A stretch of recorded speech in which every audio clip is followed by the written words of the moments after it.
Eh bien bonjour. C'est dans un appartement vide avec un écho de malade sur un matelas gonflable qui ne m'appartient pas. Je suis en train de refaire mes ongles, d'où le fait que mes cheveux soient planqués derrière. Que j'avais envie de vous faire une petite update de ma vie. Voilà. Je crois que la dernière fois que je vous ai vu, si la Aurore du futur fait bien son travail, elle devrait vous faire un petit montage d'une petite vidéo où j'étais dans un Airbnb à Sommières, dans un week-end où j'avais besoin de me détendre parce que j'en avais plein la nouille. Comment vous dire que là je suis quand même un peu mieux, mais je sais ce qui m'attend la semaine prochaine et ça va être pénible, hein, mais bon, on sait pourquoi on le fait et ce n'est que pour du bon. Mais attendez, parce que ça me perturbe. Ah, ça me perturbe de ne pas voir mes cheveux.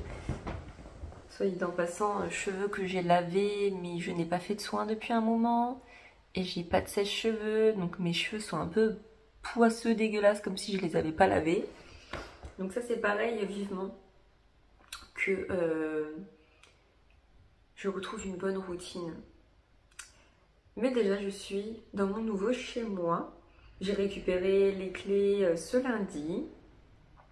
Lundi 28. Lundi 28 je crois, octobre. Mes yeux se baladent et je vois qu'il y a plein de choses que je n'ai pas pu nettoyer parce que je n'y ai pas accès. Mais mon Dieu, est-ce que les gens sont des gros porcs? C'est le 3e appartement que je récupère dans un état où je me dis putain mais vraiment les gens n'ont pas de race quoi. Et qui plus est sont vraiment des gros porcs. Voilà. Mais là j'ai quand même nettoyé de la pisse séchée d'un homme que je ne connaissais pas. Et je peux vous dire que c'est un homme parce que si c'est une femme qui a pissé de ce côté-là, c'est qu'elle s'est mise à l'envers, quoi. Donc, je sais pas trop. Ça m'a bien dégoûtée. La cuvette des toilettes est imprégnée de pisse et ça a tellement séché que je ne peux même pas le nettoyer. Et pour vous dire à quel point il y a plein de calcaire, je n'arrive même pas à enlever la cuvette des chiottes. Il va falloir que j'y aille avec une pince, sauf que pour l'instant, je n'ai pas de pince. Voilà, je vais passer un peu ma frustration dans cette vidéo parce que vraiment je ne comprends pas, premier degré, à quel point on peut rendre un appartement dans cet état-là. J'ai mis 2 jours pour tout nettoyer, mais jusqu'à même récurer les plinthes et lessiver des morceaux de murs tellement les murs étaient dégueulasses. J'ai trouvé des cocons de mouches. Pour vous dire, s'il y a des cocons de mouches, c'est qu'il s'est passé énormément de temps et qu'on a laissé les mouches s'installer, se reproduire et faire des cocons pour vous dire à quel point les gens ne nettoyaient pas. Voilà, j'ai dû récurer des endroits où je ne pensais pas pouvoir récurer ce genre d'endroit, comme l'intérieur des prises tellement ils étaient noirs, gras, collants. C'est lunaire en fait. La porte de la salle de bain était noire. Dans la zone en fait où vous sentez qu'ils poussaient la porte pour ouvrir la porte avec leurs mains, sauf qu'en fait il y a une bande sur la porte qui était noire. Voilà, je suis très très surprise et sachant que j'ai vu la propriétaire et qu'elle m'a dit oh mais ouais, vous savez je suis rodée etc. J'ai dit mais à quel moment la personne elle va récupérer sa caution en entier? Parce que là la personne a récupéré sa caution. Je lui ai dit mais à quel moment elle récupère sa caution? Sachant que je vais mettre plusieurs jours à nettoyer. Enfin, je pense que je vais faire un bilan de tout ce que j'ai fait. Sachant que je vais changer du coup la cuvette des toilettes. Ça coûte pas cher, mais j'ai changé le pommeau de douche. J'ai voulu changer le tuyau de douche. Il y a tellement de calcaire que pour l'instant, je n'arrive pas à l'ouvrir. Je n'arrive pas à l'enlever. Pour moi, ça, ce sont des choses que vous n'avez pas à enlever avec une pince. Normalement, c'est quelque chose de normal. En fait, vous pouvez le dévisser à la main. Comme les embouts des robinets, si vous saviez ce que j'ai retiré de calcaire et de merde à l'intérieur. Et pareil, celui de la salle de bain, je n'arrivais même pas à l'enlever, donc j'ai fait la technique du du sac rempli de vinaigre que j'ai enroulé autour du robinet. Enfin bref, ça me fait halluciner à quel point les gens sont dégueulasses et sont ok de rendre l'appartement dans cet état-là. Pour moi, c'est lunaire en fait. Mais bref, je vais repartir sur du positif. J'ai enfin mon chez moi après presque 4 mois à être en colocation, à dormir sur un petit matelas gonflable. Donc ça fait 1 mois et demi que je dors sur un matelas gonflable. Et de temps en temps, j'allais me faire des petits week-ends soit en Airbnb ou chez les copains pour récupérer un matelas décent et un dos. Parce qu'autant vous dire que j'ai le dos en vrac et que la semaine prochaine, je fais le déménagement de l'appartement sur la région parisienne.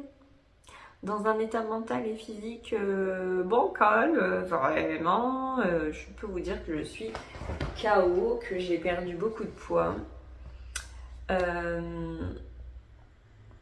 Et que ouais, ma santé mentale, elle est un peu breakdown là, parce que il s'est passé énormément de choses, j'ai fait des belles rencontres, mais j'ai fait des rencontres aussi qui m'ont épuisée et qui m'ont pompé mon énergie.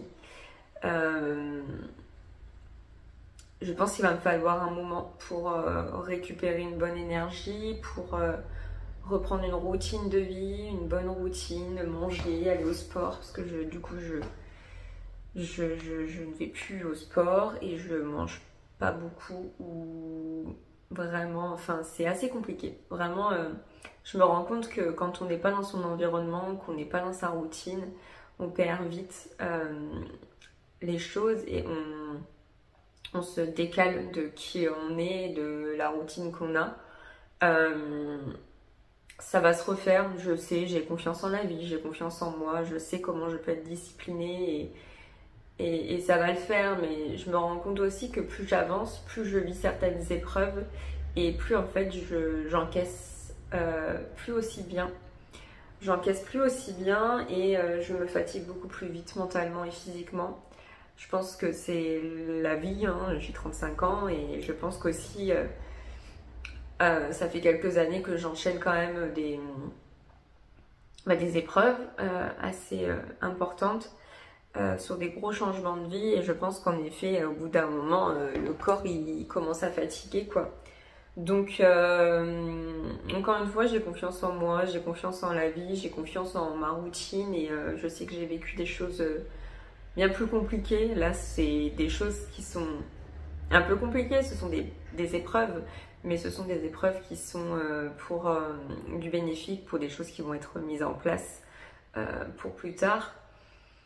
Et je suis assez fière de moi, vraiment, je peux pas mentir sur ça, je suis assez fière de moi parce qu'en début d'année, j'étais vraiment pas au top et en début d'année, on s'était dit avec mon chéri qu'on finirait l'année dans le sud, qu'on serait dans un chez nous, dans un cocon qui nous ressemble. Et vraiment, enfin, je peux dire que voilà, on a quand même coché des belles cases et que la suite va être vraiment cool, qu'on va mettre des choses en place ici et que derrière, moi, j'aimerais vraiment accomplir certaines choses. J'ai des objectifs de vie à moyen, à long terme qui vont pour moi prendre tout son sens ici. J'ai nettoyé mes vitres, mais je me rends compte qu'il faut encore que je remette un petit coup parce que les vitres étaient tellement dégueulasses qu'il va falloir que je le fasse en plusieurs fois. Bref. Cet endroit, il est fou en plus de ça. Sans rentrer trop dans les détails, mais le lieu est fou, il a un historique de dingue. Et je suis vraiment curieuse d'en connaître un peu plus. Je suis vraiment dans le petit village typique du sud. Avec un cœur de village médiéval. Et en fait, l'appartement dans lequel je suis est un ancien couvent des sœurs Ursulines, je crois. Si je ne dis pas de bêtises, j'ai des infos quelque part. Et j'ai un historique du bâtiment. L'église qui est juste à côté, que vous allez peut-être entendre parce qu'il va être bientôt 16h. C'est une église qui a été construite en 1004. 1004, c'est un truc de fou.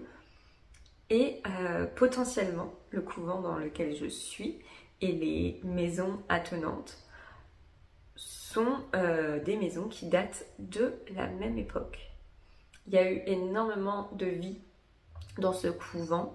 Actuellement, je suis dans une chambre qui a été la chambre d'un prêtre. Autant vous dire que d'un point de vue énergétique, j'ai cliné à mort et que je vais continuer de cliner parce que le lieu est chargé, je pense. Je m'y sens vraiment bien. J'ai bien dormi ici. En revanche, il y a une deuxième chambre qui est très très froide. Je pense qu'il y a des ouvertures en fait pour faire ventiler le bâtiment, mais qui fait rentrer de l'air froid, donc vraiment pas agréable. Ma première nuit a été catastrophique, mais cette deuxième nuit a été plutôt bonne. J'ai eu moins froid.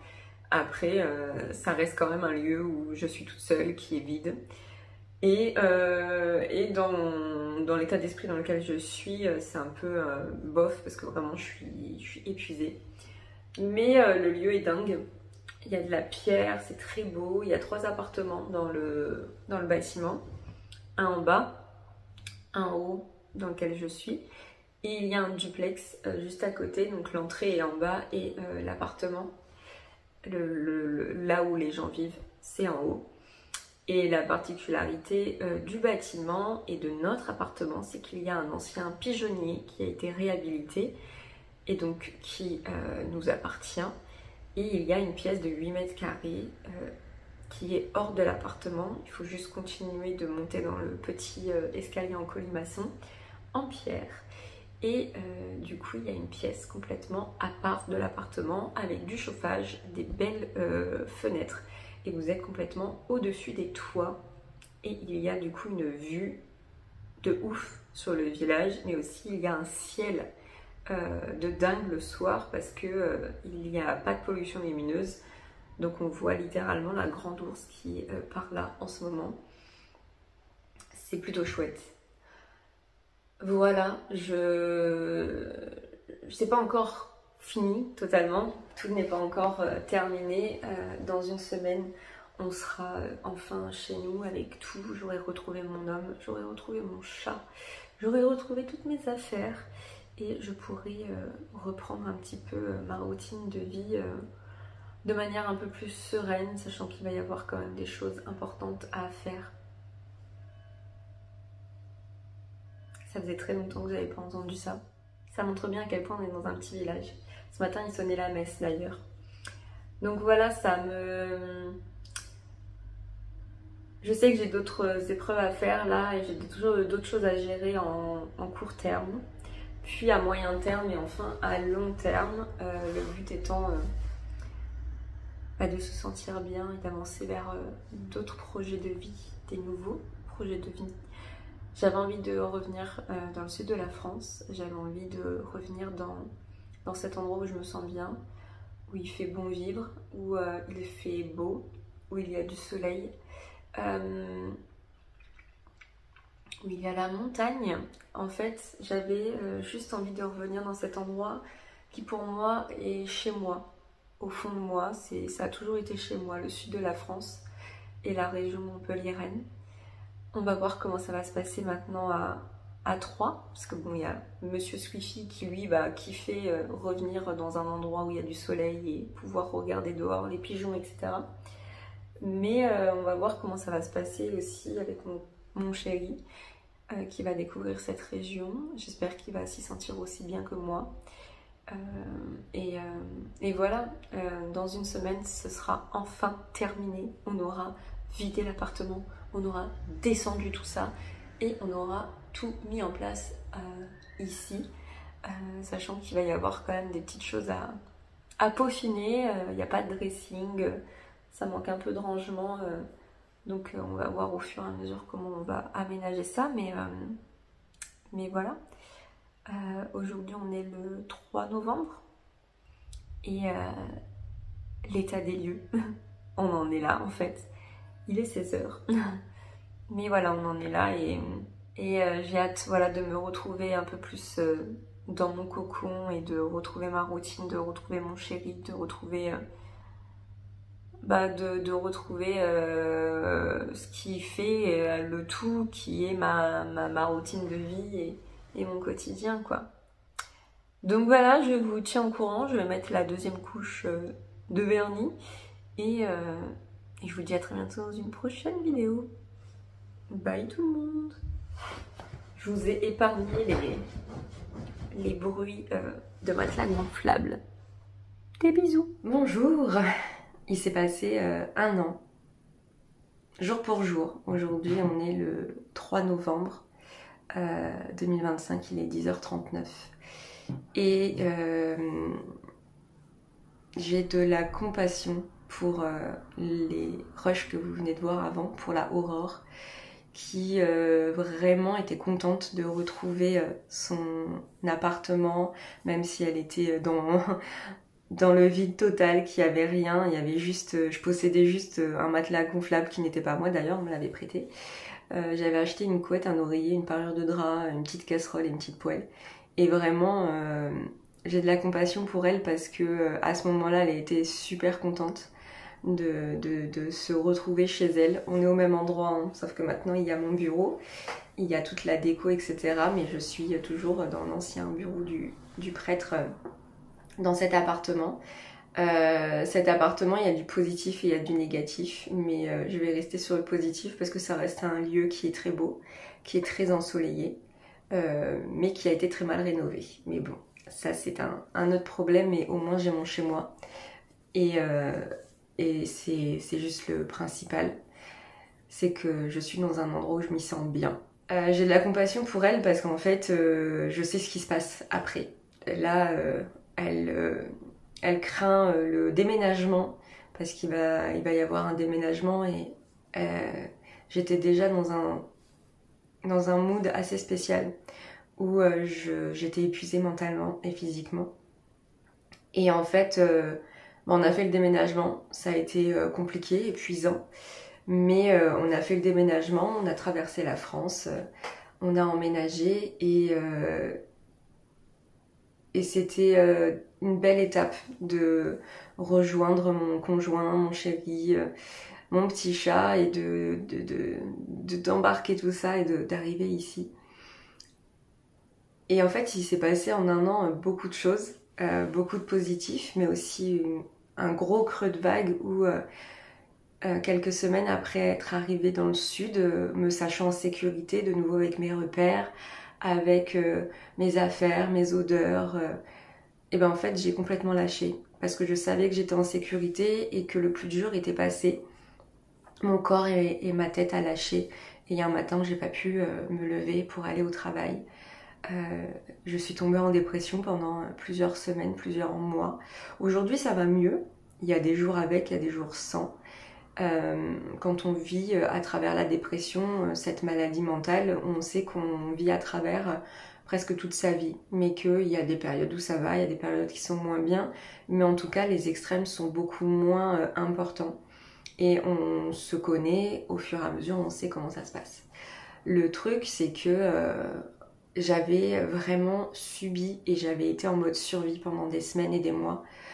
Certes, j'étais redescendue dans mon sud, que j'adore, et j'étais trop contente. Mais j'ai vécu en colocation pendant plusieurs mois et je me suis retrouvée dans une coloc où ça se passait pas bien. J'étais avec une femme qui avait plus de 60 ans et qui avait de grosses blessures, comme tout le monde, hein, mais là, elle avait des grosses blessures d'injustice, de rejet, d'abandon qui étaient très très importantes. Et en fait, elle a fait un transfert sur moi parce que c'est à ses 35 ans qu'elle a vécu des choses assez dures. Et ayant 35 ans à ce moment-là, elle a fait un transfert. C'était très compliqué. Elle a été très dure mentalement, dans les paroles. Au quotidien, c'était vraiment pas cool et je me sentais pas bien. À un stade où j'ai dit à mon chéri, il faut que je m'en aille parce que vraiment là, c'est pour ma survie et je me sens vraiment mal. J'ai été accueillie par quelqu'un adorable et c'était là où je dormais sur le matelas gonflable. Et en fait... même si ça se passait très bien, ben c'est pareil, c'est quelqu'un où il y a des grosses blessures et un rythme de vie totalement différent du mien. Et ça a été compliqué et j'étais déjà fatiguée en fait, j'étais épuisée. Et physiquement aussi, quand vous faites pas une nuit complète vraiment bien, vous commencez à... ça tire de plus en plus quoi. Et sachant que j'étais déjà en mode survie depuis un moment et que j'étais tiraillée et que ça allait de moins en moins bien, qui plus est au travail, ça n'allait pas bien du tout. Mais en fait, j'ai craqué et j'ai fait un burn-out, mais un burn-out émotionnel, dans le sens où j'ai trop subi pendant trop longtemps. Et là, ça a été la chute pendant vraiment plusieurs mois. Ce qui m'a permis d'aller mieux, c'est déjà de me retrouver dans un repère, dans un endroit où je me sentais bien, avec du soleil, avec mon chéri, avec la nature derrière. C'est ce qui m'a aidée. Mais ça a été vraiment très très long. Il y a eu des moments où c'était très compliqué, je me demandais si j'allais m'en sortir. Ce qui m'a aidé, ça a été de courir par exemple, chose que je ne faisais pas. J'avais besoin d'un objectif, on s'est inscrit aux 10 km de Montpellier en avril et j'avais cet objectif de m'entraîner pour cette course. Et ce qui est assez improbable pour moi parce que je n'aime pas forcément courir, mais en fait le fait de me lever le matin, de me préparer, de faire ça avec mon conjoint aussi, et le fait qu'il fasse nuit, qu'il fasse froid, on sortait de notre zone de confort, et moi ça me permettait de cocher une case, de me dire bah tu vois ça t'as réussi à le faire ce matin, t'as réussi à le faire, on a vu de très beaux levers de soleil, des champs tout gelés avec plein de petits lapins, et en fait ça m'a aidé mentalement à me dire regarde il y a des choses qui sont belles et récupère ces petits moments, ces petites choses positives pour te faire avancer. Je sortais plus du tout et au fur et à mesure, bah, j'ai commencé à sortir, aller voir une copine qui habite pas très loin, puis aller voir des amis un peu plus loin, 1 heure, 2 heures, puis après une journée, une demi-journée. Et ça m'a permis au fur et à mesure de sortir la tête de l'eau. Il faut vraiment se forcer. Tout ce qu'on n'a pas envie de faire, il faut le faire parce que ça nous permet d'aller mieux. Sortir, se préparer, faire mes ongles alors que... Enfin, moi c'est une petite chose qui m'aide à aller mieux et me dire bah, je prends soin de moi. Et vraiment ça a été étape par étape. Étape par étape. C'est pas facile tous les jours, mais en fait il faut voir au long terme, il faut voir petite marche par petite marche et ne pas trop se prendre la tête et trop stresser par rapport à ça. Il y a de la rechute, c'est tout à fait normal. Comme je vous dis, 1 an plus tard, c'est toujours pas parfait, mais c'est pas grave. Et il s'est passé beaucoup de choses en 1 an parce que reprendre les repères, reprendre la vie à 3 avec le petit chat, avec mon chéri, lui faire découvrir le sud et sortir d'un contexte très néfaste et toxique par rapport au travail, réfléchir à ça, entamer une thérapie, entamer plein de choses qui m'ont permis de mettre en lumière ce qui n'allait pas. J'ai certaines missions de vie à mettre en place et en fait aujourd'hui c'est pas parfait, mais aujourd'hui je sais vers là où je veux aller. C'est pas toujours facile, il y a des jours où je me demande si je suis vraiment sur le bon chemin et si je suis pas en train de me planter, mais en tout cas je sais que je ne veux plus certaines choses. J'ai eu de très belles rencontres, je suis sortie de ma zone de confort en essayant de démarcher des potentiels clients, en prenant des vents pas possibles, en ayant des personnes en face de vous qui vous manquent de respect. Mais c'est tout, c'est comme ça, c'est la vie et ça permet même à 36 ans maintenant d'avancer et de sortir d'une zone où on a toujours envie de rester dans quelque chose qu'on maîtrise et en fait mais c'est pas ça, il faut aller plus loin quoi. Il faut aller plus loin et voilà.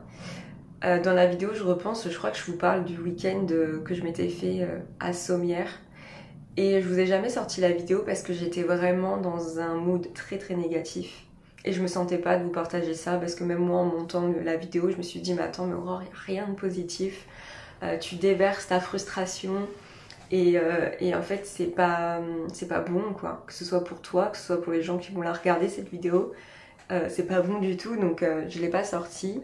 Mais je me suis fait la promesse de redécouvrir Sommières avec mon chéri et de refaire une vidéo et de vous partager ça parce qu'en fait c'est aussi ça qu'il faut que je fasse. Et ce qui est un problème aussi pour moi, c'est que je peux très vite être en boucle sur des choses négatives et de pas mettre le focus sur le positif.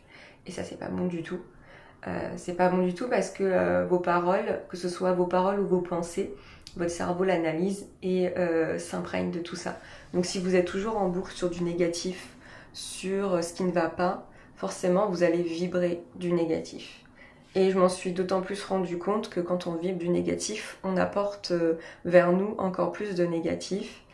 Et c'est ce qui s'est passé plusieurs fois. Et ça ne m'a pas aidé, ça m'a porté préjudice. Donc, je décide de ne plus le faire ou de le faire vraiment moins souvent. C'est un gros travail sur moi. Si vous saviez, c'est un très très gros travail sur moi. Ce qui m'a surprise, c'est qu'à travers mon compte Aurore au Naturel sur Instagram, je partage beaucoup de choses par rapport à la naturopathie, etc.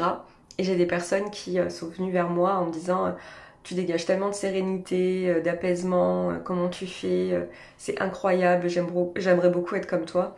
Et en fait, je débunk le truc en leur disant mais si vous saviez à quel point je suis quelqu'un de très nerveux, de très anxieux, qui peut se réveiller le matin avec la mâchoire douloureuse, le cou douloureux parce que toute la nuit j'ai grincé des dents ou j'ai été crispée. Je suis loin d'être apaisée, sereine. C'est ce vers quoi je tends au fur et à mesure en vieillissant, mais c'est une quête de vie pour moi. Vraiment, je suis loin d'être apaisée, etc. Je suis très anxieuse et j'ai beaucoup de peur. Mais tout ça, comme je vous disais à l'instant, ça ne fait que apporter du négatif et ça ne fait que vibrer sur une mauvaise fréquence. Donc c'est quelque chose qu'il faut que je bannisse, entre guillemets, parce que c'est pas bon du tout, quoi. Donc voilà, il s'est passé un an, maintenant j'en suis à un autre stade, j'avance vers d'autres choses. Je m'entoure surtout des bonnes personnes, je n'ai plus de problème à ne pas me forcer si une personne ne vibre pas comme moi, si une personne dégage quelque chose qui me trigger et qui m'allume un peu ma lumière de attention, bah je le dis direct et je ne me force plus à subir la présence de personnes qui ne sont pas bénéfiques pour moi. Et c'est pas un problème, hein. Franchement, il faut pas hésiter à le faire. Ne pas se forcer, surtout arrêtez de vous forcer à subir quelqu'un, une présence qui ne vous est pas bénéfique, que ce soit dans la famille, que ce soit amis proches, très proches, entourage, ne vous forcez plus, vraiment ne vous forcez plus parce que c'est ce qui vous gangrène et au fur et à mesure c'est ce qui va faire que vous n'êtes plus aligné avec vous-même. Donc ne vous prenez pas la tête, ne vous prenez plus la tête. La vie est trop fragile et trop précieuse pour subir et pour se prendre le chou à avoir des personnes dans vos entourages qui ne vous apportent rien, en tout cas rien de bénéfique. Donc voilà, désolée de le dire comme ça, aussi brut, mais moi j'ai plus... déjà j'avais pas beaucoup de soucis à le faire, mais le truc c'est que j'étais peut-être des fois un peu trop brutale dans la façon de dire les choses et c'est pourquoi je ne voulais pas que la personne soit dans ma vie. Maintenant je suis un peu plus douce entre guillemets, un peu plus tolérante. C'est pas parce que cette personne est néfaste pour moi qu'elle est néfaste tout court. C'est juste que elle ne vibre pas comme il faut et que ça peut être la meilleure pote de quelqu'un d'autre, mais qu'avec moi ça ne fit pas du tout. Et ça c'est ok. Faut pas se dire que si la personne ça va pas avec vous, c'est qu'elle est totalement négative. Moi je sais par exemple que je peux dégager quelque chose de négatif pour certaines personnes. Je sais qu'il y a des personnes qui n'ont pas du tout envie d'avoir ma compagnie avec elles. J'en suis totalement consciente. Et pourtant avec d'autres personnes c'est ok. C'est juste qu'on est fait pour vibrer à une certaine fréquence et qu'on ne vibre pas tous à la même fréquence. Donc allons vers les gens avec qui on vibre comme il faut. Voilà, je pense que le message pour certains ne sera pas clair, mais pour d'autres ça sera totalement clair. Et pour ces personnes-là, on se sait, donc voilà. Quoi vous dire d'autre? Ben, franchement, je pense que je vais clôturer sur ça, mais voilà, j'ai de la compassion pour la Aurore que vous avez vue en première partie de vidéo.